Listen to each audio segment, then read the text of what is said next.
This time on Video Game Tango, Activision shareholders are trying to block the sale of Activision Blizzard to Microsoft, and in a very non-Blizzard style move, Epic has decided it's going to keep on a bunch of its temp employees, and Bandai Namco is going to be giving raises to all of its developers, including future employees. And of course, the podcast wouldn't be complete if we didn't talk some Elden Ring. Then after the break, we talk about Amazon launching their new game streaming service Luna, and we have early reviews of the Steam Deck. And Discord is banning COVID misinformation. Nick here with a bad tip. Can't afford Elden Ring, pop a Pichio ring in the microwave for about 5 minutes, need it blindfolded. Hi, I'm Josh, and for a subscription price, you can play me on Luna. Hi, my name's Russ, and this is a reminder that 69 is juxtaposition. My name is Andy, and we are Video Game Tango.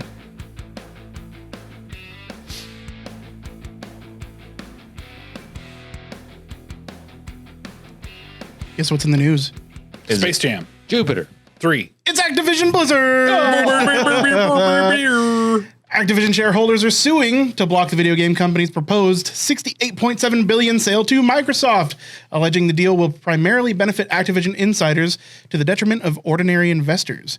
There are 2 new lawsuits trying to block the acquisition of Activision Blizzard from Microsoft.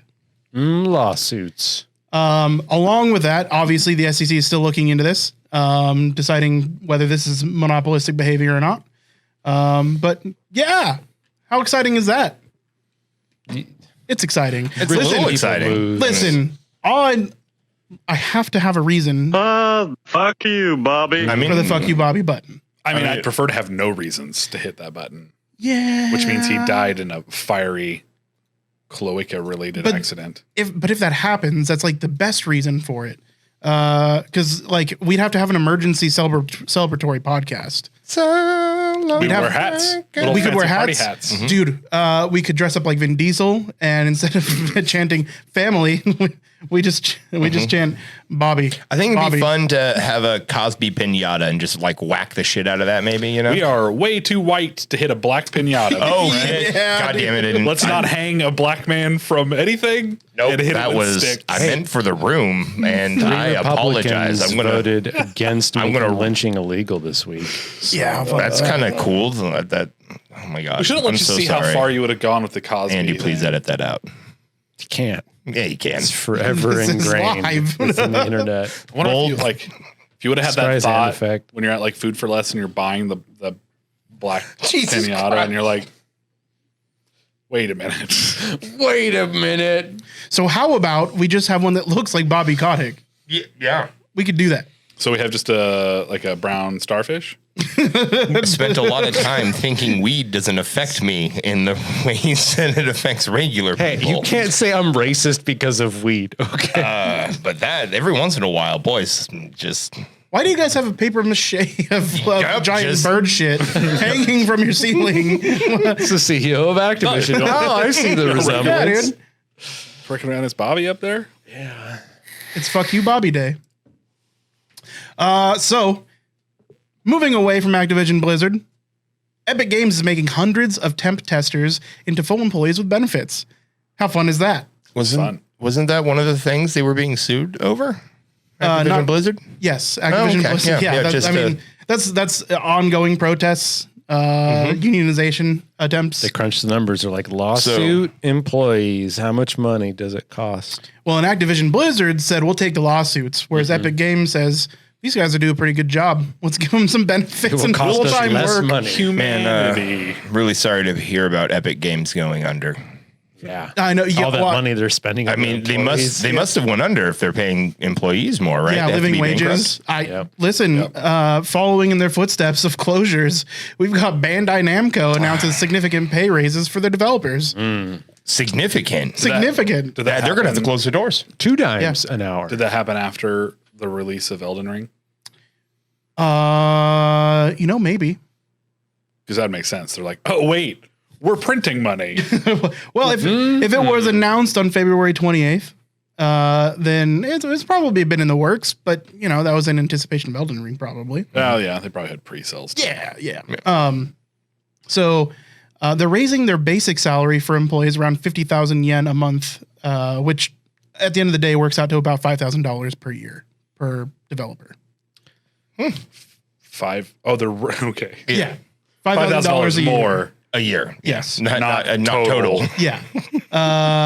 And then their base starting salary is increasing from 232,000 yen, which is around $2,000 per month, to 290,000 yen, which is about $2,500 So a month. 300. Was that $300 a month raise? That's a $500 a month raise. 500? Yeah, I 2,000 to 2,500. That's pretty. Oh, that math. Yeah. Got me again. Listen, math is not what this podcast is about. No, it's not. It's about the alphabet. I just got an ad from Intuit TurboTax guy reading a paper, and he spit takes, and at the bottom it says simulated spit. Do not attempt. Don't spit. Or simulated spray, I think is what it said. What have we come to? They don't want to spread COVID. We've come to some. Harambe had to things. go and die, and now we're in the darkest timeline, and you can't even do a spit take in your own home. Yeah. Well, listen. Or you can, and you can sue Intuit TurboTax. I spit on my tax check. We right now we are being recorded on video. We can all attempt spit takes and sue the shit illegal. out of TurboTax. You can't. Listen. Do not attempt. It says don't attempt. They're not the Ever. boss of me. Yeah. I don't know. thought this was America. Kind of are taxes and all that. I got my taxes back already. Yeah. What are they going to do? Take them back? They'll have to wait till next year. You can to do screw spit me over. takes, yeah. Between the times you file your taxes. So yeah. Dry news week. Well, I mean, Other than Elden Ring? Elden Ring. It It just dominates the news cycle. Which literally happened the day after our last podcast, right? Yeah. Yeah. So and for an entire week, we've had 6 days here since the release of Elden Ring. I'm gonna say, much like the fat kid in Little League, let's lean into it. Okay, let's get into it. Russ, I got my Elden Ring lean. You've been playing. on. You've been playing. You're the only one of us that is playing it. I want to play it, but my PC sees me thinking about playing it. You don't have the cholesterol level to play. I probably don't. Dude, honestly, I just want to walk around and fish. the Xbox can run it. If the Xbox can run it, your PC should run it. You think? Yeah. Okay. Makes me nervous. 100%. Your PC is more powerful than that Xbox, I guarantee. You're playing on the Xbox. You're not PCing it. There's something to be said about what's the word I'm looking for here? Optimization. Optimization. I still for think consoles? it's PC. If they can, It probably can. Yeah, if they're already set to downgrade things that low in graphic quality, they can. Your PC. But oh my god, dude! I watched like an hour and a half of. Well, give me your take before. I mean, you're the one playing it. So I am undoubtedly a professional expert at all Demon Souls, Dark Souls games because I have watched somebody play through all of them one time. So I know all there is to know about the game. Agreed. I have never attempted to play any of them previous to Elden Ring because it looked hard. Yeah. That's not true. I did try playing, I think it was Demon Souls. What did we have here? We had I brought over Demon Souls when it first came out before we knew what the fuck it was. For and I Xbox. lost it. Mhm. And okay. then That's I probably still it's probably may or may Xboxes. not have brought the Dark Souls games over. I don't know. So what the one where you start off and you play for a little bit before you go fight the giant blob with the swords in it? Does that sound familiar? It's like a big mound and it's got a bunch of I have stuff. trouble parsing which one is which, but I know which guy you're talking about. But anyways, and that's when the game starts. It does the whole like opening title and stuff. I tried to play that one. I never got out of the first zone. I found it extremely frustrating and not at all enjoyable. The whole concept of like the enemies respawning and having to fight your way through them and stuff again. That was before I'd watched other people play through the game. And that's before I really tried to play like Elden Ring. Now, Elden Ring, I think, is different in the fact that like with it being open world, it's substantially easier just to avoid stuff you don't want to fight.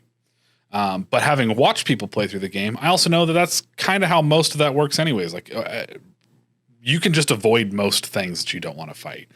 I haven't gotten into any sort of like the dungeon areas, and I think that's probably where I'm going to get the most frustrated is like being stuck in a long zone to where I continually keep losing the souls that I've gathered. We'll see. I'll definitely report back next week when I have more time because I've only put about 6 hours into it so far. I am enjoying it. It is like the first time I had a ballista shot at me was very unexpected, and I may have pooped a little. But the nice thing was, I was like, oh, well, fuck this. I got super angry that someone shot a ballista at me. So I got on my horse and I ran at them and I killed them. So no more ballista. The reason I've sat down and I've watched all the Demon's Souls, Dark Souls games, Bloodborne, everything played through is because they are absolutely gorgeous and the art style is phenomenal. Yeah. Anyone that sees these games in the trailers and stuff, you'll know instantly what I'm talking about. And it's 100% true for Elden Ring. Everything about the game is just cool and it's weird and unusual. That I don't even know what you describe it as, like almost like a gothic renaissance-y fantasy hell. Yeah. Because It's really just like that- to me, I feel like it's a Japanese take on Western mythology. And almost like they tried to replicate their idea of what Limbo looks like. Like Dark Souls 2, especially to me, felt like they're like, let's read about Limbo in ancient Greek writings and make a Japanese game around it. Yeah, I don't think it's fair to even say it's limbo though. Like it's straight up like it's hell. It's a hell. But it's not like the Christian fire and brimstone hell. Right. It's because limbo would be like the state you live in as like a tarnished or a I forget what the other ones. Like They change it every game. Ashen One or something like that. That's that would be limbo. You're just like, oh, I'm not dead and stuff. But then it's like there's also these monsters that exist in this realm that have 13 heads and are made of babies. That's a hellscape right there. Adam showed me a boss fight where it's going through this cutscene of this guy you're walking into like this library scholar place, and you're looking at this big boss lady chick, and your character flinches and looks down like a 14-year-old student's like biting him on the toe. Like, what the fuck is this? Oh yeah, Elden Ring, Dark Souls. Yeah. Okay. I'm excited to keep digging into it. I've barely left like the first zone. The open world stuff is pretty neat. Just because it kind of like the problem I think I had with the Dark Souls, Demon Souls games, I didn't really know what I was supposed to be doing. The game doesn't tell you. Yeah. And you just kind of run around. And when I've watched people do playthroughs, they know exactly what they're doing. Yeah. So when I watch them, it makes sense. Because they're like, I got to go do this. I got to open this. I got to get into here, grab this thing. But if you actually played the game, there's like almost nothing that tells you any of that. And there's even like zones you can go into that you never even have to go into because it's just to get like a specific item or something like that. But this being an open world game, it was like, oh, is this going to be even worse? And like not knowing what to do. But because they're trying to make it more accessible, they've made it like so they kind of point you in the right direction. At any time, it could be like, okay, well, you're supposed to be trying to get over here. If you're having trouble getting over there, then you fall back on your standard, this game's difficult, and go try to kind of farm up some experience, get a little better at the combat, and then go back to that same spot and try again. So I like that I have some direction. More narration is good as well because a lot of it in the other games isn't there. Like it's inferred or it's on items or talking through NPCs. And this has got actual like little cutscenes and good dialogue and stuff. It's pretty cool. I'm excited so far. I'm giving it a thumbs up. Adam and I had a really long talk on it about open world versus linear, Dark Souls compared to Elden Ring, and like what about Dark Souls games we like and all that. And without taking over the podcast for the next hour, kind of boiled down to this is From Software's first Dark Souls take on an open world game. Yeah. So there has been some hiccups, and you have to find this balance. Like Adam was saying, him having played most of the Dark Souls games, he's like, the open world, if I can remember what he said, it's close to being unfortunate. He enjoys it, but it can be really difficult to find out like what he really needs to be doing next. And not in the sense of discovering new things, but like the game is not leading him well. And that's like a game design issue as opposed to an exploration issue, right? Because you can have an open world game where it's like where you go next is subtly implied and you might not even know you're being led to this place or that place just through environmental design or onboarding, that kind of stuff. But that is kind of not really the issue here. So that's a bit of a shame. But again, their first open world game. But one thing I told him just to remind himself is this is your first time and the last time you're going to get to play Elden Ring for the first time. Mm-hmm. And if you get frustrated based off the open world being frustrating, that's one thing, but enjoy that discovery of I've entered a new area. I have no idea what's here. I just found a like laminite larval mind stone. I don't know what it does. The lore text is awesome. Who knows what this thing does? Enjoy that. Because that's what Dark Souls is about. When you're playing through it, because like you were talking about watching people play it, And it's one of those games where, like, when you know what you're doing, it's such a different game from playing it for the first time. Dark Souls 2, not a great game, but I enjoyed the crap out of it because it gave me that same sense I had when I first played Zelda or Warcraft, where I'm like, there's always something else to be discovered. And I really need to stop and think about what I'm doing and just enjoy this, because it's not often we get games that don't fucking hold your hand through every little tutorial and every little railroady sequence. It's like, I found this really cool new weapon. I don't really know how to use it yet. Or this boss kicked my ass because it did a new mechanic that I haven't seen yet, you know? I set up some ground rules when I started playing it, knowing how Dark Souls and Demon Souls play and open world games in general play. And my rules were, I will go wherever I think is cool looking. Pretty much I'll just run around the map. I want to thoroughly kind of check out each zone as it opens up to me. I will attempt to fight everything that I come across. Yeah, you should. Like I'll die 100 times out of 101 times. But fighting stuff is definitely a way to gauge like whether or not you're ready to take on that creature. Yep. Hitting something and seeing how much damage I do to it has been like my primary indicator of like, should I even be here fighting this stuff yet? Yeah. And that's a really good indicator for me, because it's just like, yeah, I hit this thing and I did like 1/100th of its health. I probably need to go do other stuff. And of course, then they stomp my head in and throw me 50 feet across the room. I'm like, oh yeah, double down on that. Don't go fight this guy. Yeah. So the enemies don't scale to your level. They are what they are in the places they are. And so like it gives you a good, it's good. I love that. Rank gives you a good risk versus reward. Then it's like, well, I'm going to get my cheeks clapped, but I might be able to get that boondoggle over there. And that's the thing I really want. So. Dark Souls has always done a lot of frustrating things, but it had never ever cheats. Every single enemy and snare in that game can be either learned or cheesed.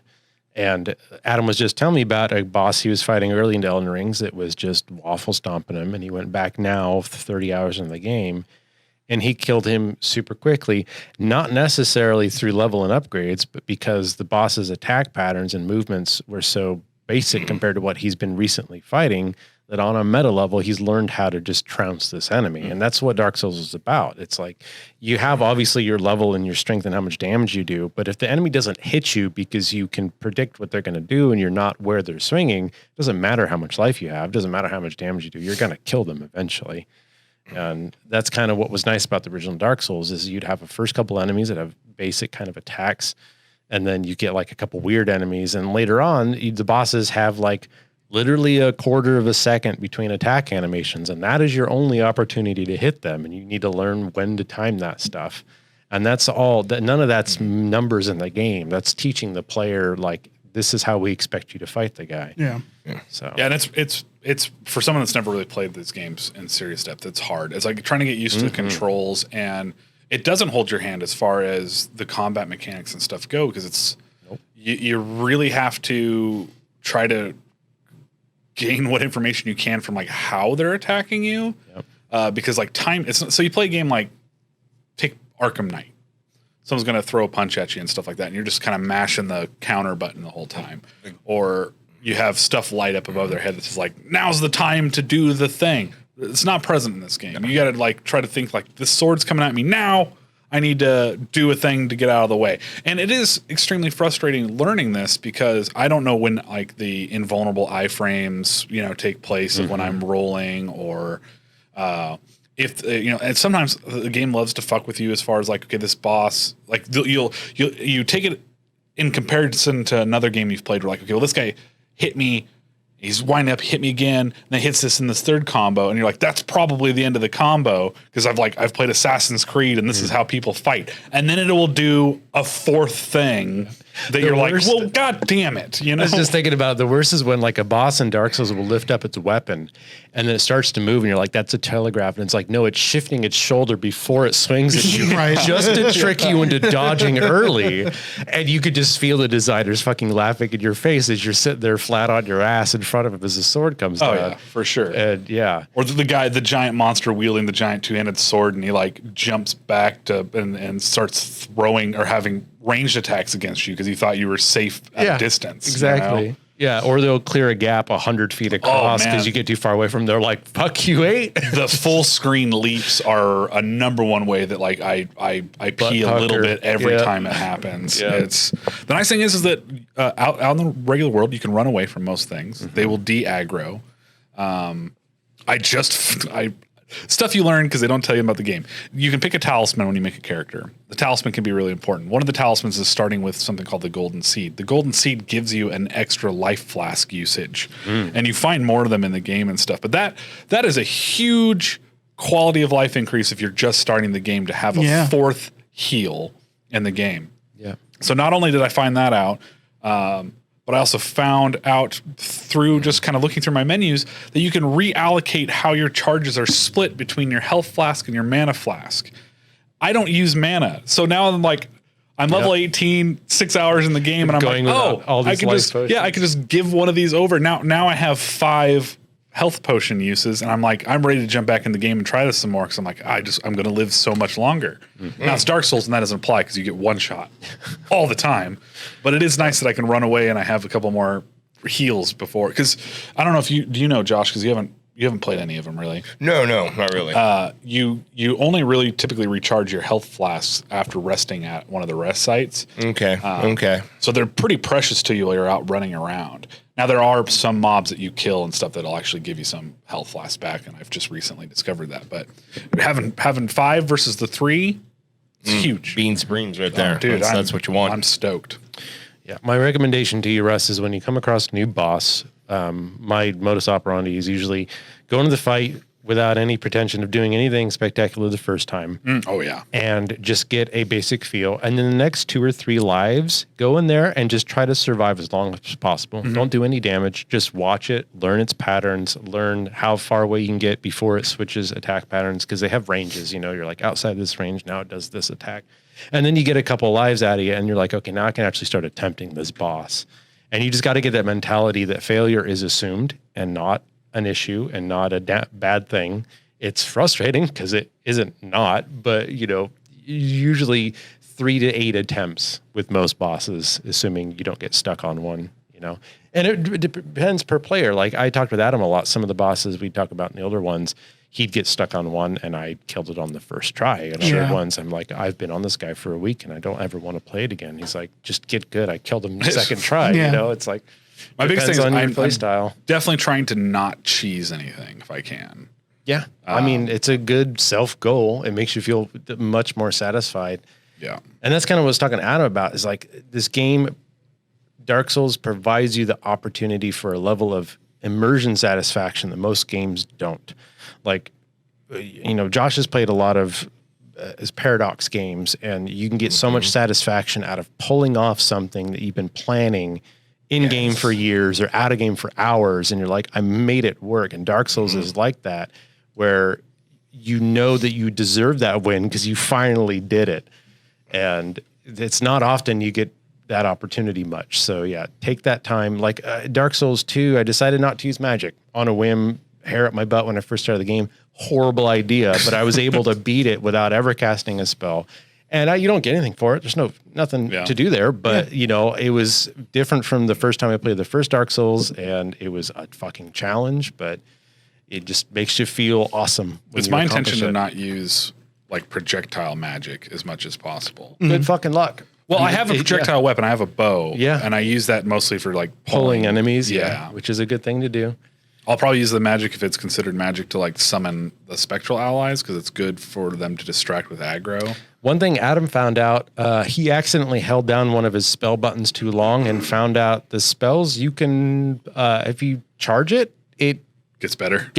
Oh, shit. And he didn't realize it till like 20 hours, and then he was like charging a fireball, and then it like did it again and got twice bigger. as big. He's like, Cool. I didn't Super know this. Saiyan that fireball. That's pretty sick. Yeah, I love when you can charge up abilities, man. It makes me feel so good. it does. The most satisfying thing that I have discovered in this game of Elden Ring, and it's been in all of them, is the parry crit. Oh, I've done it like twice where I was fighting a difficult enemy, but like if you time it correctly and you pull a parry off, because a parry leaves you wide open. Yeah. For my guy, it's literally like I'm trying to deflect a blow with my shield, but when I'm done, I'm pretty much just standing there like this. But if you do it correctly, it like stuns the enemy for a second, and you can do a crit on him, and the game just makes it feel very visceral and satisfying. Camera zooms in, your guy takes his time as he just like stabs him right in the fucking cloaca. Yeah, and the health bar usually just goes swamp, and you're like, oh yeah, you felt that one. Yeah. So it's good stuff. I recommend. Ask me again next week. I might say burn it. I really want to see Josh play some fucking Elden Ring on screen. Let's do it. Yeah. So I mean, initially it was getting mixed reviews. I just checked the Steam page to see if that changed. The initial impressions were actually very mixed up until a couple days ago. A lot of them were due to there's some hitching or issues in the game. Some people are noticing them, some people aren't, but they're there for everyone. Yep. That was unfortunate, but that seems to have been patched out. It also looks like it's been patched out on the Steam Deck that was suffering the same issues, but I imagine if it's doing that on PC, it's doing that on Steam Deck as well. So it's good to see. It looks like they're ironing that out if it's not already fully ironed out. The best thing for me about Elden Ring coming out, which I'll probably pick it up probably this week, but watching the streamer rage compilations has been very satisfying. Oh dear Lord, I jumped into a party chat with some of Sabo's friends, and I can't handle like more than 4 people in a group chat if there's like separate conversations going on. Yeah. But initially when I popped in, nobody was really talking to each other. Everyone was just there while they're playing, and it was just sprinkled every like 30 seconds with bullshit, god damn it, fucking stun lock, all like literally just from all like there's like 6 different people in here, and they're all just raging entirely different parts of the game, and I'm like, all right, everyone's having a good time tonight. Yep. It's a party in here. Yeah, as far as complaints that I've seen about the game, it's been a lot to do with the open world stuff. Like the exploration is not fun. Different. And, it's their first go at open world, and I am one that is kind of against open world games personally, as far as like what I enjoy in a video game. I would be curious to know what their complaint is specifically against this open world game, or if their complaints are just generally about open world games. To say exploration isn't fun, like I think this game is even more fun than a lot of other open world games because you're almost guaranteed to find a thing where you go. Either a boss or an item of some sort. Yeah. A lot of the reviews I was seeing were comparing it to Breath of the Wild. Yes, open world. I think that's what the issue is, because what I found playing through Breath of the Wild was that like everything had something going on. Like there wasn't a significant amount of area that didn't have like something special to do. Well, I feel like in a game where you take the temples out of Zelda and it's pretty empty. I agree, but there's how many temples? It's fucking 100. Yeah. I don't know. Maybe it's nice to have all that shit to do, though, right? If you got that boss that's pissing you off, like, fuck, I'm going to go over here. And then all of a sudden you're like there for 6 hours. I'll give you an example of me playing the game. I'm looking at my map. I have a map now for just the first zone. And I heard there's no markings on it. Like you have no map markers. You can place your own. You can place your own markers. You can place your own marker. They mark where the sites of grace are that you've been to, because you can fast travel between them. Which, by the way, you can fast travel any point every site of grace, which is a bonfire equivalent. Okay, really cool. But so I'm looking at my map, and I'm like, I've been to most areas, but like there's this black spot I hadn't been to, like some sort of weird icon because the map's like old timey. I'm gonna go over there. So I go over there. There's all these like ball creatures, like think like the stacked cactuses from Mario. But they're like stone balls, and they all have purple eyes that are just beaming off. And like, I can target them, so I can attack them if I want, but they're not hostile to me.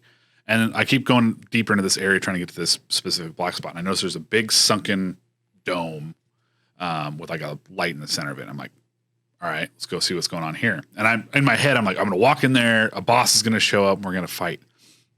Or all these things around me are gonna attack me, something like that. But I go up, and it's like there's a prompt that says like, do I want to go to the elder gal or something like that? And I'm like, okay. And normally I'd be like, I'm not gonna go in there. Not yet. You know? Yeah. Mark this on the map and save it for later. Yeah. And I'm like, I have a precious like middling 2,000 souls on me. I don't know if I go in there and die. If I'm just like, if it's a boss and I go in there and die, I'm never gonna get those souls until back. you beat the boss. Yeah. Right.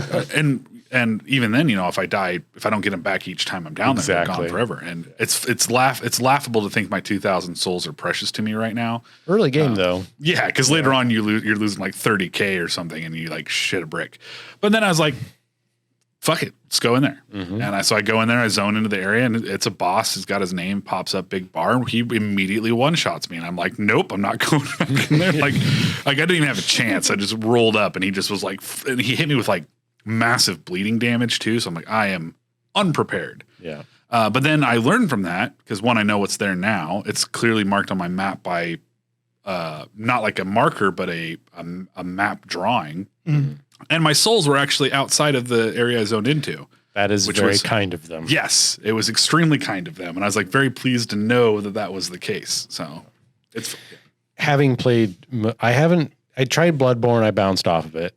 Played most of Dark Souls. You can see a kind of evolution of their map design, especially if you look at the 3D versions of their maps of the entire game, where some of them are almost like nerd pushing up glasses, arguably open world already. Yeah. The games are linear and that the areas are very linear. To progress through an area, you're usually heading in a guided direction. But in Dark Souls 2 and 3, if I'm remembering correctly, you can skip entire areas. You can get to an area from different paths. So they were already flirting with that idea of being open world. I agree.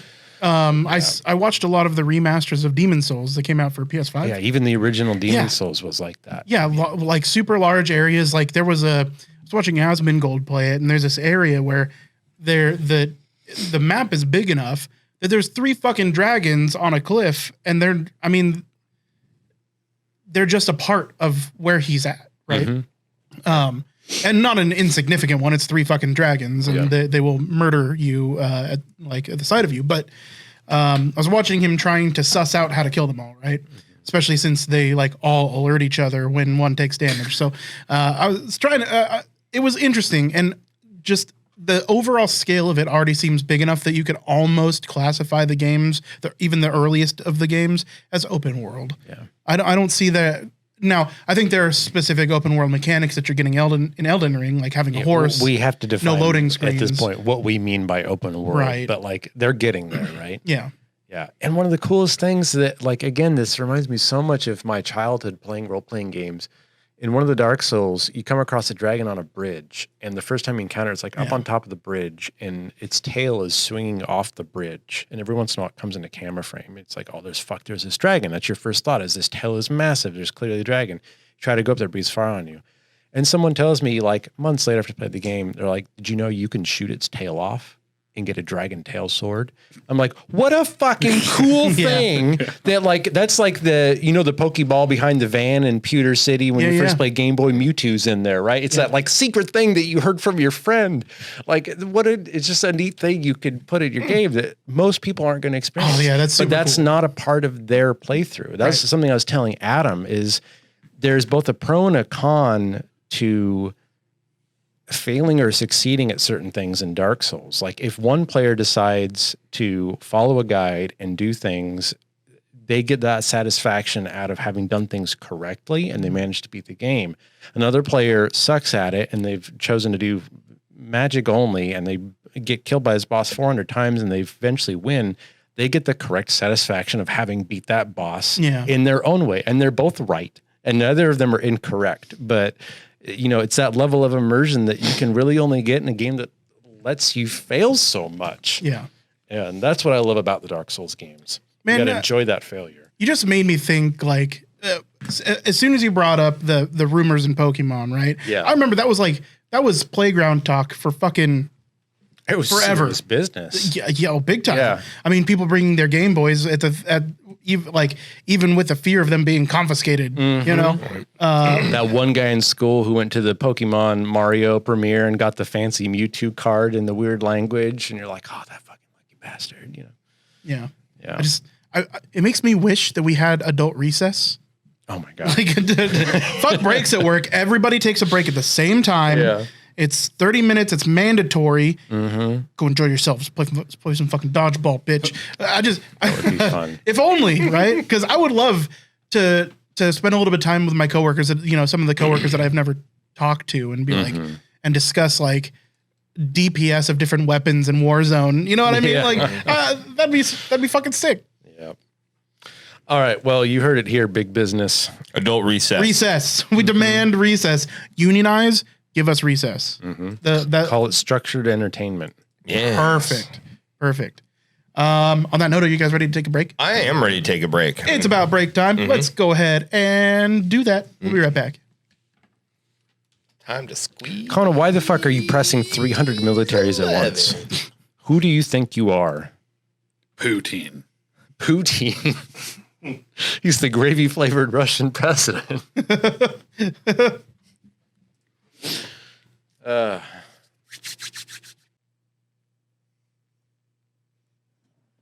Video games.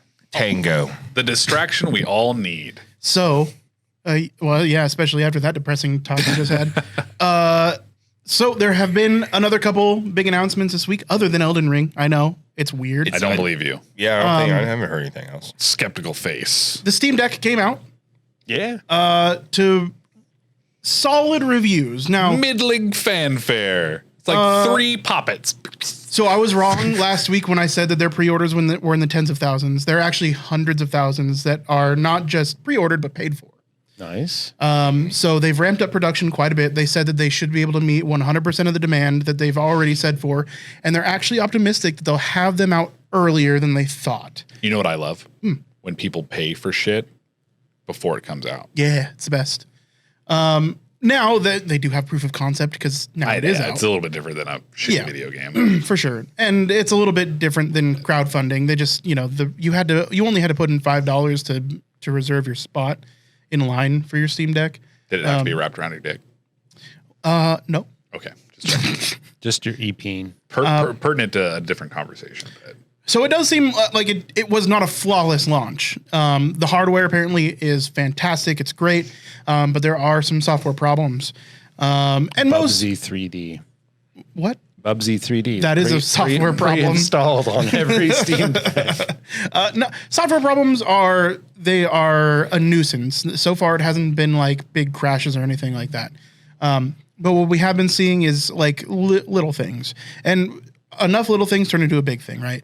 So there are problems with it. I brought this up to Russ the other day as one of the major complaints so far is that if you go to the Steam store, which a lot of people are going to do, they're going to buy new games for this new handheld that they've got, especially, if they're on the list of already compatible games, or they don't have enough compatible games. They're likely to buy software with their hardware. One of the things that people are finding kind of aggravating is when you go to the store page, you find a game, you go to the games page, you go back to your library for any reason, or you change pages, and then you go back to the store. It doesn't take you back to where you left off. it brings up the Bing browser. So little quality of life things that make or break a console at the end of the day. Like think about the first time you touch a Nintendo Switch. Fairly intuitive. The software was good. Now, I think a little bit of the UX for Nintendo is kind of shit, but I think that mostly has to do with their online presence. Their stores are just a little bit whack. But I would say probably a smoother experience so far than the Steam Deck. They may be whack, but they're not wiggity whack. Not wiggity, just whack. Speaking of which, this is oddly relevant. I recently got vomited on after it ricocheted off of a Nintendo Switch. Okay. Children. Yeah. It didn't take much to clean it up, and surprising for the amount of vomit that hit the Nintendo Switch, it still works fine. Yeah, good. So I know the Steam Switch. Deck has only been out for a small period of time, but I feel like a vomit test is necessary. It felt like you were describing how easy it was to get the vomit off of yourself. Oh, I'm sorry. I thought I mentioned that it hit the Switch. It did, but you're like, you got it on yourself after it ricocheted off the Switch. So to me, it was like, man, it's Gotcha. easy to get vomit off of your body. Now, is it easier to get vomit off of your body or the Switch? Good question. The Switch required a little bit of rice and some white peas. I required a shower and a full laundry load. It got hungry after I would say it that's got pretty vomited equal. on? It was yeah. You got to feed it some rice. That also seems like racial profiling. Yeah, just a little bit. No, I was just immediately concerned of wetness. It's like, what's the old trick? Oh yeah, rice. Plus, I guess mean, maybe it works for vomit fried rice later. Oh, dude, shut Okay, this is gross. our last podcast. Icky. So mild fanfare. It seems to be a good product so far. We'll see. Is It's it definitely a case of covered we'll see. in an anti put it in your mouth coating? Oh, that's a good question. I don't think so. So I'm gonna buy one. I'm gonna put it in my mouth. Okay. I actually think I'm gonna buy one. I'm just gonna pull the trigger on it. I'm gonna buy one so we can talk about it with some real knowledge here. Get hands on. All So of us in play 2 with it. years, come back and Andy Pretty will much. tell you how the Steam We'll Deck see how it goes. Hopefully, I don't regret it at that time. Another launch that happened, and very little news coverage about it, especially seeing as it happened today. And I literally saw no news on it so far while looking for stuff to talk about. Amazon's Luna launched today. What is that? That is their cloud streaming platform. Okay. I can understand the lack of fanfare because so far the only like real game that I've even really heard of that's on it is Devil May Cry 5. Okay. Interesting. It gets Amnesia, Dark Descent next month, and a few other games, but for the most part, not too many games on it. Wait, whoa. Isn't that game like a decade old? It is. Yeah. It's still a big game. But you're right. Yeah, it's a decade old. Is it still a big game? Amnesia was like a trend-setting. It brought the horror genre back in a massive way. Yeah, but it still feels like a decade ago when that happened. Yeah. No, it was a long time ago. I mean, Amnesia, the first Amnesia game was what made PewDiePie big. So, I mean, putting that into perspective, PewDiePie's been a household name now for how long? It's been near a decade. My mom watches him every day. Really? No. Okay. I was like, you said that convincingly. I was also like, maybe. No, she Maybe. colors. But I wanted to do something a little bit different because I've got a sneak preview of Luna. Oh, okay. So I've got it up here. We've been disconnected because I was AFK for too long. Now go away. So I figured I'd just actually bring up Devil May Cry 5 so we can see how quickly it launches, what kind of the experience is, what the latency idea. is. So we're not just talking about it from news articles. We have it hands-on. I've played with it a little bit, really only about 10, 15 minutes so far.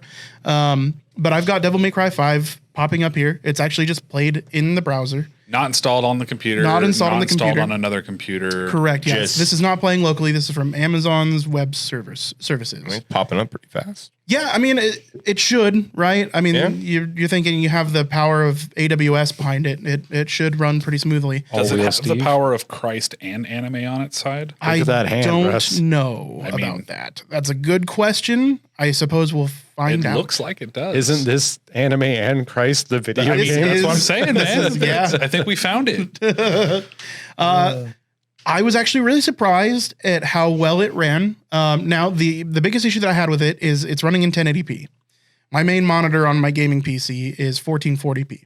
The game looks like hot fucking garbage when you bring it up to 4 times the pixel resolution or pixel density. But at 1080p, it looks like it's being played natively, and it feels like it's being played natively. Nick, give me your hand. And Where's the attack button? move that mouse.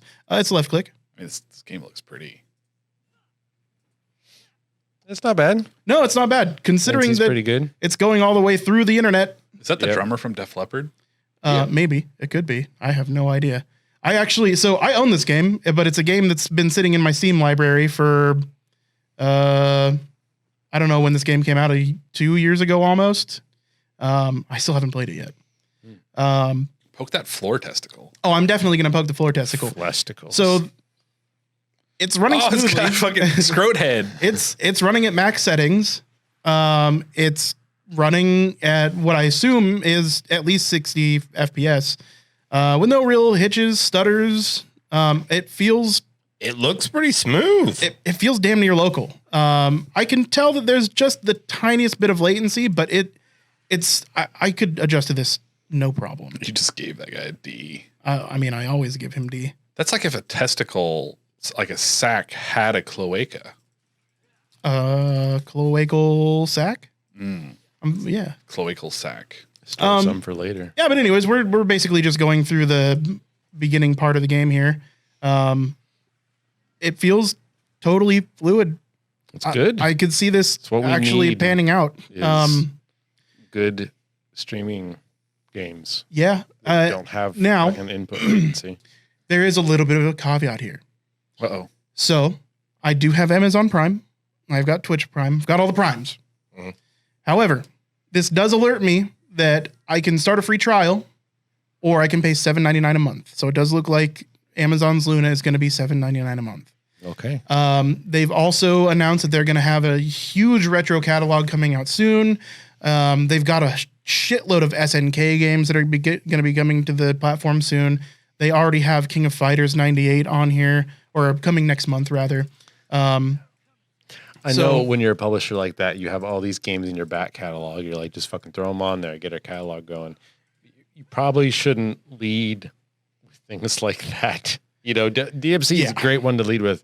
Don't say, don't worry, we have King of Fighters 98. Right. Yeah, exactly. Well, that's probably my biggest problem with the service so far. Now, exiting this is actually really easy. You just go to any menu and you can go up to the top of your screen with the mouse and click the X button. You're done. Admittedly, it's even better because we're live streaming on Twitch right now, you know, and we're still be able to bring that up, play it, and it runs smoothly. It's pretty impressive. Yeah. I know, yeah. I mean, it's taking almost no system resources from this PC. So it might be the best way to stream games, you know, as long if your internet connection is solid enough that you can stream 1080p or even 720p to Twitch, you should be able to play these games no problem. I'd like to see how that runs during like peak. Yeah. Right. Especially like I said, I've seen almost no news on this. I actually found it out because I do have Twitch Prime, and there was it said Start Luna up on my Twitch homepage. We get it that you're a fucking baller. You It's don't true. have to keep bringing up the fact you have Twitch Prime. Well, no, these are just things that I fucking have to have. These are, you know, I do a video game podcast, so kind of have to know things. Oh my God, is that game called? It's called Fogs. Oh, okay. PHOGS. So these are the ones that Prime members can play for free. It's Fogs, Devil May Cry 5, Flashback, Observer System Redux. So by free, do you mean you don't have to pay the You don't have to pay $8 a month? you don't have to pay the monthly $8 fee. These are just to It's not like a per game pay, is there? there is not. So these are the ones that are available to you because you're already on Amazon Prime. It looks like there's more. There are more. Well, So, no, I mean even for the free ones because there's an arrow on the top one. well, these actually just popped up. This wasn't here earlier, like until you guys got back from break. oh shit, they got So- Jackbox I was gonna games. say, look on at all them there. fucking Jackbox games. So that's dog. one that I was going to bring up is they do have Jackbox games and they have all of them. All of them? Yeah, they've got all of them. Wow. This is actually new to me, so we're just kind of getting this live. But it looks like they've got Smite, Dirt Rally 2. I don't know what the fuck that is. Rad. It looks rad. Kingdom Come Deliverance, Super Mega Baseball 3, Oh, I've been waiting to get my hands on Super Mega Baseball 3. Trails of Cold Steel 4, Infinite Mini Golf, Tennis 2? Wonderful 10, Tennis They 2. made a new version Yeah, they've of got a second version of Wait, Tennis. it's the other guy. Is that Stifler? Is that That is. That kind of does look like, like- that does look like Stifler. These No were More Heroes bonus 2. points. At least that's recognizable. Yeah. Contra Anniversary good Collection. So Retro Channel, I love having easy accessibility to retro games, so that's kind of nice. That's kind of especially- neat. Yeah, especially if it's in the free to play for Prime members catalog. I've been waiting to play Vulgus. But yeah, I mean, there's actually been quite a bit added here since I was looking just like 15, 20 minutes ago. Saints Row. Control. Oh, I'm shit. wondering if you can actually play Control. So, okay. So it does say play with Luna Plus, which requires the $8 per month fee. So these are not all free with Prime. Just another competing thing for Xbox Game Pass, PlayStation Gold, right? We'll Yeah. see if they can Oh shit. hack it. Far Cry 6. The hit game of 2021, Skatebird. Yeah. I have a feeling it's probably going to do all right, at least at first. What was that Star Wars game that was on there? Pinball. I don't know. like. Oh, okay. Cool. Star Wars Pinball. Cool, bro. So yeah, just thought I'd bring that up and talk about it because, well, especially since I have access to it, play a little bit here and see how it plays. It's pretty neat. It feels really responsive. I'm impressed by how. Usually there is I can get used to a little bit of latency, a little bit of server side latency, that kind of thing. That's a practice thing you get from playing online games. $7.99. It seems like. I really wasn't feeling any of that playing Devil May Cry 5. And that's it is impressive. Like Russ said, we'll see what happens when it goes prime time. Yeah. But for now, it's looking pretty good. And it's $7.99. I don't think it's that bad. I don't know if you have to have Amazon Prime plus the $7.99 per month for Luna Plus. I assume you do because they do that with Amazon Prime Music. Well, Expensive. it's smart that they're getting on a market that Microsoft won't touch with the adult video games. Yeah. So I'm pleased to see, what is that, Battle at Bikini Bottom? That's rehydrated. So that's Rehydrated. pretty moist. The remoistening. Yeah. Some moist boys playing that game. Yeah. Bold move. We'll see how it goes. Having access to the Jackbox games, I don't know if that's a kinda neat. core feature with Luna Plus. Oh, maybe it has a second subscription. Play with Jackbox games. Start your subscription. Unlock all Jackbox games titles with one subscription only through Luna. There Play it on is. popular hits like Quiplash, Trivia Murder Party, and Drawful for $4.99 a month. Now, so caveat. So you didn't need Luna Plus for the Jackbox games, but Correct. you need the Jackbox subscription. The Jackbox subscription. So I guess we can look at this a lot like the channels that are on Amazon Prime Video. Yeah. Yeah, that's kind of what Right. it's like. For $5.99, you're going to be able to get the Ubisoft channel. That, like, you know. Yeah.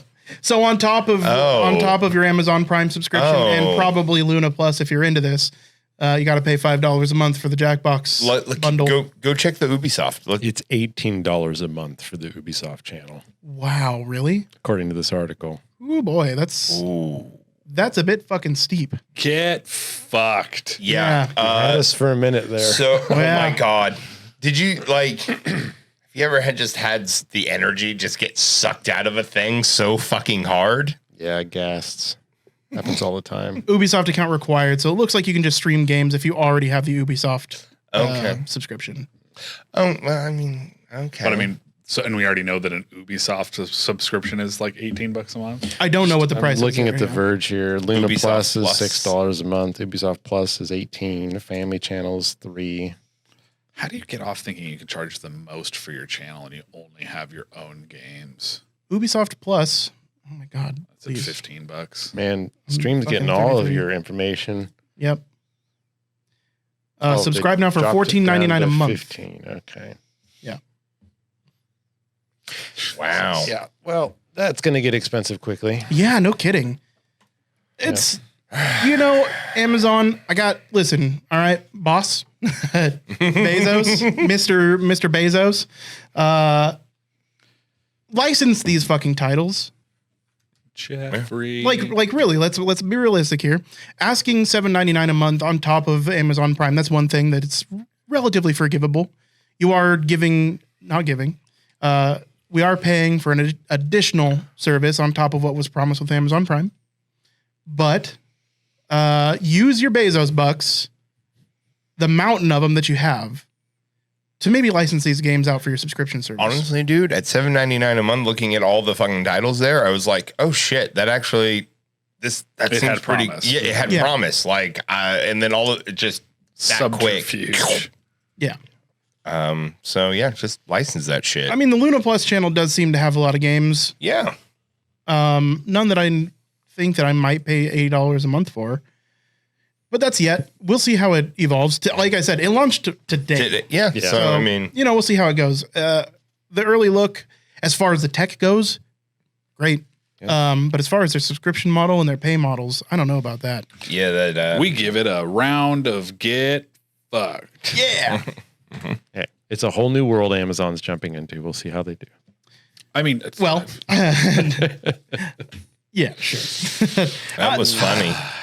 I'm not That game. God damn it. I'm not too surprised. I'm not surprised either. No. We'll see. Maybe they will get a bunch of backlash. Be like, you're now making us pay $30 a month if we want all your channels and this, and you have 40 games. Here's the thing, though, is there are Ubisoft titles available for you to play on Xbox Game Pass.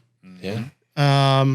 They go on sale on Steam. Regularly. I just don't see, as far as games as a service, I don't see how this competes with pre-existing games as a service when you have to have multiple subscriptions tied in with your double subscription. It was deceptive too. It was. I imagine if you'd gone in there and you'd clicked on the game you wanted to play and it was part of Luna Plus, you'd assume that everything that they're presenting with you is on Luna Plus. You're like, $8, let's go. And then you go to play like an Ubisoft game and it'd be like, oh no, bro, that's fucking pay gated. Yep. You found another gate. They just had their 35th anniversary sale where most games were up to 80% off. Yeah.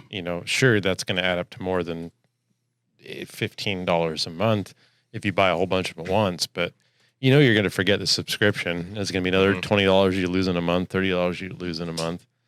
80% off is naked to the socks. Yeah. It's pretty good. Yeah, it is. 20% of Russ's body mass is in his feet. That's whipping shitties. Of my clothes. What? Okay. Whipping shitties. It's a sure. It's a real thing. Plumage or narquats. I'm Googling it.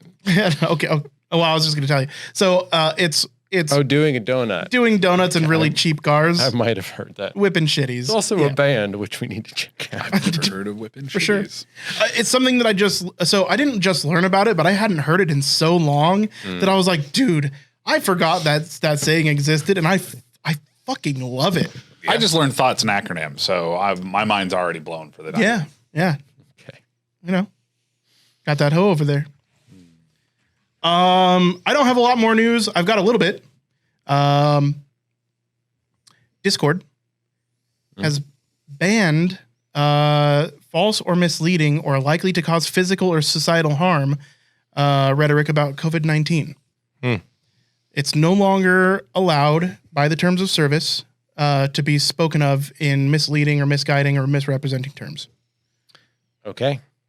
Good luck policing that, but I guess reports is the only way they're going to be able to do that. It's going to be reports, and they're going to be monitoring new channels being created to make sure that they're not channels devoted to Hashtag that COVID kind of fake. Right. Yeah.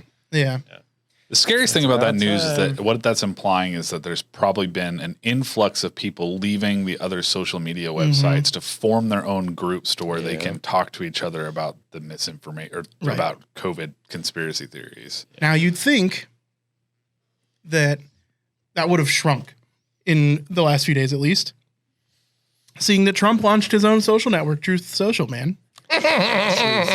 Truth Social. You'd think they'd all be over there. I've gotten some gold on TikTok about Truth Social. One guy created the account Walmart. I saw that. Yeah, and really started fucking with people. It was pretty excellent. But yeah, Truth Social, man. You'd think that COVID deniers and those kinds of people would be going over there. Well, see, they do go over there and then to places like Getter or Grinder or whatever else they go. And then they eventually realize that everyone there is just like them. And there's no libs to own. There's no libs to own. Yeah. And it's just a bunch of people jerking each other off in an echo chamber. And they're like, okay, well, I'm going to go back to a real thing. It's called Twitter. And I'm going to make people upset. And I'm going to pretend that cancellation is on the docket for me. Yeah. But apparently, I mean, Trump just did a crappy job of copying Twitter from everything I've seen on it. Well, they kicked him off of it, of course. Yeah. So he's got to have Twitter 2.0. Plus, he needed a format where it's not expected for him to write more than like 32 characters. Yeah, for sure. Also in the news is Resident Evil 2, 3, and 7 are getting remakes again. Well, not remakes again. They're getting upgrades for the new consoles. Which 7 has never gotten. 7 hasn't gotten a new coat of paint. Not to say that it necessarily needed it. It came out on the last generation of console, at the very tail end of those console generations, but it is getting free upgrades, all of these games for PlayStation 5, PC, and the Xbox Series X. Real So that's quick, kinda I nice. want to point out under their terms of service for True Social, Oh, Section God, 7, yeah. prohibited activities. You cannot trick, defraud, or mislead us and other users. And you are not allowed to harass, abuse, or harm another person on the service. Then what's it for? Ooh, interesting. Yeah. Another graphics upgrade, I'm assuming, more polygons. Yep. That's pretty what much. Final Fantasy 2 needed. I mean, I haven't played it since because it's so ugly, right? Yeah. Just more Well, polygons. I mean, Throw so 'em in there. Final Fantasy VI just got a new coat of paint too, so Yeah, you can play that. because it needed that. Isn't the MMO also getting an upgrade? It is, yeah. So they are doing a graphical overhaul to Final Fantasy 14. They got the paint cans out and they're slapping it on everything. Yeah, dude. Shaking it Well, I up, mean, it's getting ready to 'cause- spray. We don't do new stuff. We just Rehash the old, Mm-hmm. sprinkle some armor on it. throw some fucking dust on it. Well, I mean, they're gonna sprinkle some stuff anywhere. It needs to be a key card in that goddamn crash submarine we were fucking. I'm sorry, questing to. Josh. I'm sorry. Okay. Tell us Listen. about DayZ. It's Yeah, let's Video let's game. let's Well, get into it okay, for a so- second. I mean, okay. So, well, I don't. There's nothing to get into really, other than the submarine. I didn't The shoot submarine. Andy this time It's when true, we you played didn't. DayZ, not even once. Yeah. So I'm impressed by that. We all I am are. too. Yeah. You did almost die pretty much immediately. Immediately. I like. Josh logs in. All right. Let me preface this, okay? Yeah, it's fine. Back up. Let's, I'm gonna preface this. So this character's been alive for probably 20, 30 hours. I have like all the best end game stuff, and I'm like, all right, well, I wanna finish the map Namalsk that I'm playing because it's the only map that has like an actual storyline to it, actual progress and objectives. So it's like, okay, let's do that. But I want to bring somebody in on this. So I invited Josh to join me on Sunday. And the mission here was to go get a special key card that's going to open up a new thing so we can get more special stuff so we can go get the end game content. So I was like, okay, in preparation for this, I'm going to make sure I have basically 2 full sets of gear on me. I go down, you start at the end, at the northern side of the map, you traverse down into the southern side of the map, and the southern side of the map is the end game stuff. I go down to the ultimate south, where PvP happens, where it's super deadly. Everything's trying to kill you in the game. I get him a full set of gear. It's end game shit. And I fucking like to the point where I can no longer sprint. I'm over encumbered. On my trek back, 2 packs of wolves started trailing me simultaneously. I got attacked by a bear. The gunshots that rang out while killing the bear and like 11 wolves attracted a bunch of zombies from a refugee camp. Have to kill all of them. That attracts zombies from a military installment, just a little ways away. I came out of there mostly alive, mostly intact, about 600 bullets fewer, and made my way up north where I logged off in a comfortable place where Josh can join me. So Josh joins me. yes. We get them all warm. We get them all geared. We get them all in end game clothing and loot. And I was like, okay, well, let's go to a military installation because the only thing that I really couldn't carry here to you was a big ass backpack. Let's go see if we can get you one over this military installment here. We go up to the military installment, which is a tier 1 military installment. There's like It's like 8 a or 9. fucking tower, right? Yeah, it's just a little military tower. And we get up there. I'm like, okay, so we're going to go low and slow. Okay. So you don't want to fire off more than 1 shot at a time. Try not to shoot if at all possible. Well, Josh shot a lot more than once. Mhm. Attracted all of the zombies. panicked. Panicked and ran away from me. Not maybe toward me where I could help him out, but away. Around a corner. So there's no line of sight anymore. And then gets paraded on by zombies. Yeah. Now, for me, 9 zombies isn't that big of a deal. That means 9 bullets, right?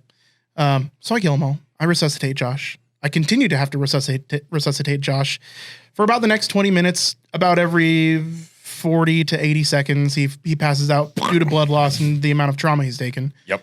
Didn't find a backpack. No, we did find a backpack there. We found a really shitty backpack, but we did find a backpack. So being that we found a backpack and Josh has some storage, we have some more room for food. Let's go get some food.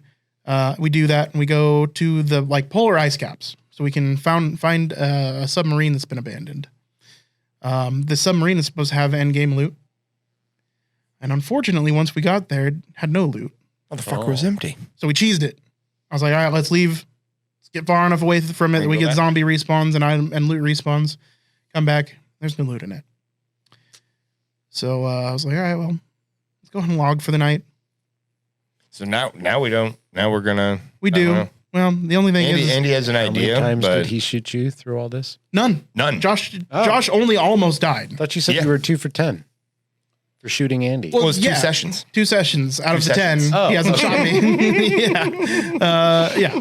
So right. what I just talked about, I mean, other than the work that I did on my own, took 2 nights to do. The first night we went up to a military tower. Josh almost died and I resuscitated him a bunch. And that's pretty much where we ended there. We did get some food and whatnot, but Yesterday I killed 4 zombies. he did. Good job. He killed 4 zombies. And it only took me 12 bullets. Yep. This is all a long, drawn out excuse for Andy to keep giving Josh's character mouth to mouth. Yeah. I mean, There's a button for that. You know, if It's you working. shoot him first, then he can't shoot you. Straight I'm facts. just going to put that idea in your head. that's true. Like if a bad zombie wave starts happening, you might just want to drop him so that you can survive the zombie wave. I'll come back for but you. then what happens if I don't survive the wave? Who's going to kiss me? The zombies. Okay. Well, That's what they're trying to do in the first place. I mean, if I just wanted to get kissed by zombies, I could just walk up to them. You know what I mean? Yeah, that's true. That's true. But it was an adventure. We swam You're getting better. We swam in the ocean. No, Josh, he's doing a good job. He survived. So not only do you have to swim to the ice, right? We also happened to do it right next to another player. Like we escaped another player. Oh man, that was hairy for a second. Oh yeah, Josh ran into his. It's only the second time that he's been around another player. So yeah, Josh immediately panics and starts beelining it to the directly to the goddamn player, and I'm like there's cover, and I'm running into it. And his intuition was to find cover, right? Yeah. He wasn't trying to suss out where this guy was, which you learn that order of operations needs to change in DayZ. You need to know where the shot's coming from before you decide a path to take. But Josh did what video games have told him to, and is to find cover. The unfortunate thing is he's running right to the building that the guy is in. Assert dominance. Yep. Yeah, right. Goes through the window. The thing is, I said, Josh, stop! No, come to me. And he's at this point, he doesn't know where I'm at because he hasn't seen me for about 1.5 seconds. Uh-oh. So his This is object where you permanence, die. By Josh. Josh's object permanence is gone. It's right? gone. So This isn't Crusader Kings 2. I was like, turn around. So he kind of turns around, but it's actually 75 degrees and starts running off in no direction. I said, no, turn to your right. He turns back around and starts running back at the building. I said, no. Okay, left. And he starts pathing in the same direction. He goes back and forth 5 or 6 times. I'm like, no, a little bit left. This And other Josh makes player's a semi what the fuck is this guy doing? Josh, if the other player wasn't aggro towards us, which he wasn't shooting in our direction, he actually ended up killing a deer. Oh my god, he just would have been laughing at me. Yeah, I mean, I would have been doing the same thing. It's like Austin Powers trying to fucking back that little car. I can only imagine is you fire a shot at a deer, you miss, and I hear him reload, and I didn't hear a deer die, and then you turn around and some dude's running in kind of semicircles over and over again. Where do I go? That's a funny scene. That's a funny scene. And he explodes into a pinata. He may have. Everywhere. So not only was it, Namalsk is a map that's permafrost. You're always worried about your body's temperature. That's the quickest way to die is to not manage that. You have to cross part of an ocean, swimming, and you end up on polar ice caps. It's a little cold. It's a little cold. The issue that we ran into, though, is a blizzard started right after we got on land. So it's either we swim back, we have to kill and fight a bunch of zombies in order to get to a indoors and fireplace, or we just fucking rough it. And we decided to rough it. About 2 minutes into roughing it, a fucking cold event starts. Now, a cold event on Namalsk means that, like, if you're on the polar ice caps, you're already looking at minus 40, minus 50 degrees Celsius. On top of a cold event, that's going to drop at like another 20 degrees Celsius. On top of a blizzard with wind conditions, you're just looking at almost instant frostbite. We made it through without any. Yeah, well, that's true. Josh's face got frostbite really early game. Liquid nitrogen. But yeah, you're talking polar winds, right? We survived though. We made it. We made it to the sub. Now, we logged out in the sub, so the real test of our Daisy prowess, our medal, is going to be getting back. Because unfortunately, Josh didn't follow directions. I didn't. He had half of our fire making supplies. And he ate them all. Well, no, worse. Almost. So I just wasted them. Yeah, so I started a fire. The goal here was to have a minimum of 6 fires that we can create, because on these polar ice caps, it's a bunch of water that you have to traverse, and obviously it's super fucking cold. Yeah, Josh added to the fire. So I made a perfect fire. This should last us just long enough to be able to dry our clothes adequately enough to make it about halfway to the sub. Then we make another fire, and at the sub we make another fire, right? So the goal is 6 fires of adequate size and burn length for us to make it back and forth. And Josh made 3 fires in one. Yeah.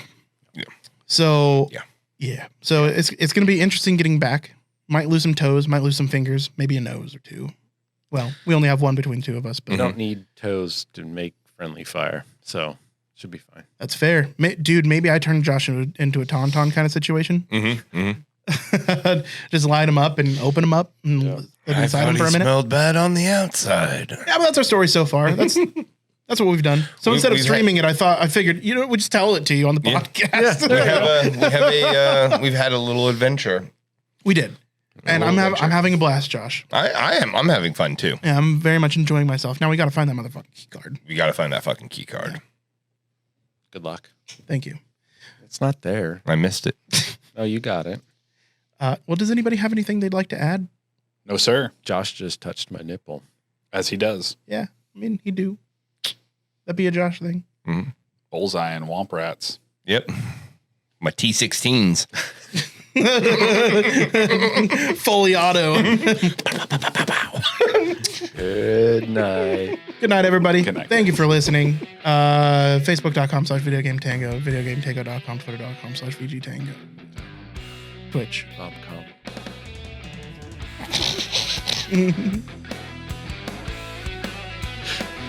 Oh, man.